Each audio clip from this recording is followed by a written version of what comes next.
ఈ question rotational dynamics నుంచి ఇచ్చాడు. ఏమి ఇచ్చాడంటే ఒక సాలిడ్ స్పియర్ ఉంది, దాని mass 20 kg, rough horizontal surface మీద ఉంది. దీని మీద హైయెస్ట్ పాయింట్ దగ్గర టాంజెన్షియల్గా 49 న్యూటన్ అనే ఫోర్స్ యాక్ట్ చేశాడు.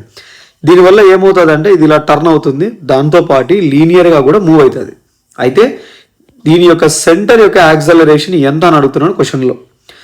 ఈ ఫోర్స్ వల్ల ఇలా టర్న్ అవుతుంది, ఆ టర్నింగ్ ఎఫెక్ట్ని ఏమంటారంటే టార్క్ అని అంటారు. దాని formula force into permanent distance.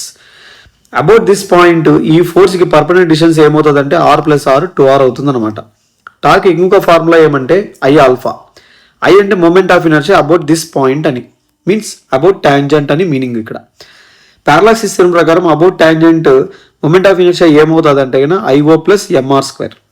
ఇక్కడ r అంటే ఈ 2 ప్యారలల్ యాక్సెస్ మధ్య ఉన్న డిస్టెన్స్, రేడియస్ అవుతుంది అనమాట. ఇక్కడ moment of inertia about centre of mass for solid sphere ఎంత అంటే 2/5 mr². ఎల్సిఎం తీసుకుంటే 7/5 mr² వస్తుంది. సబ్స్టిట్యూట్ చేస్తే r అనేది ఒకటి క్యాన్సిల్ అవుతుంది, 7/5 m అనేది ఇటువైపు పంపిస్తే 5/7 m అవుతుంది. r ఆల్ఫా అంటే లీనియర్ యాక్సలరేషన్ కాబట్టి A = force 49 Newton, mass 20 kg. Substitute చేసి నువ్వు క్యాన్సిలేషన్ చేస్తే యాక్సలరేషన్ 7/2 m/s² అవుతుంది, లేదా 3.5 m/s² అవుతుంది అనమాట సెంటర్ యొక్క యాక్సలరేషన్.